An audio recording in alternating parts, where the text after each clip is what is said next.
बिहार तो मेरी कमजोरी है, बिहार मेरी मजबूती है और बिहार मेरी शक्ति है, मेरी ताकत है।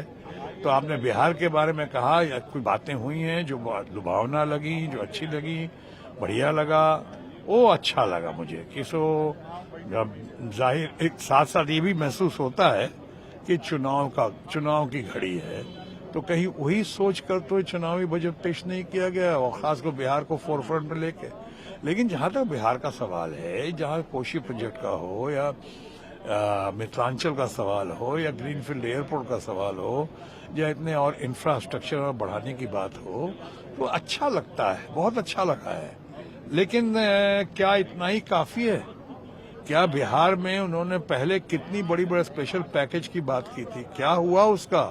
इस बजट में भी उम्मीदें थी, क्या हुआ जो बोली लगाई थी बिहार की? 50,000 करोड़ दूंगी, माननीय प्रधानमंत्री जी ने कहा था कि 1 लाख करोड़ दूं, 75,000 करोड़ दूं, 1.5 लाख करोड़ दूं।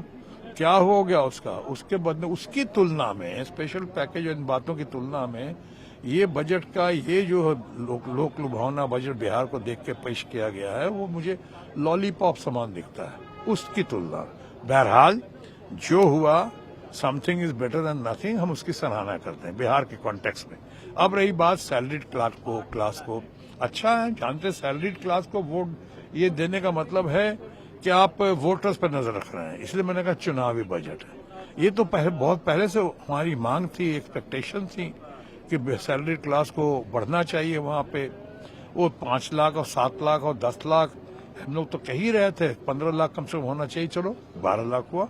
हम उसकी प्रशंसा करते हैं सीतारामन जी की भी और प्राइम मिनिस्टर ऑफिस की, पीएमओ की, जिसने ये बजट बनाया है, prime minister honourable prime minister Narendra Modi के गाइडेंस में, हम उसकी तारीफ करते हैं।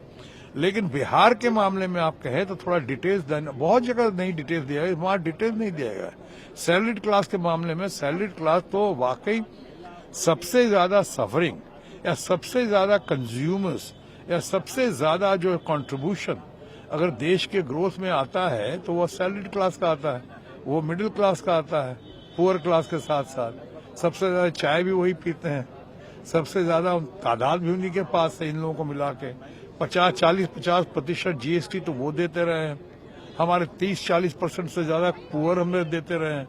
जो धन्ना सेठ हैं, बड़े बड़े लोग हैं, वो तो हार्डली 3 या 4% देते रहे हैं। तो उनके लिए जो किया गया वो बहुत अच्छा किया गया, हम बहुत इससे सराहना करते हैं कि आपने सैलरीड क्लास को दिया। लेकिन इसको देख के और खासकर अभी जो किया है वो देख कर लगता है कि कहीं ऐसा तो नहीं कि एक तरफ दिया और दूसरी तरफ निकाल देंगे।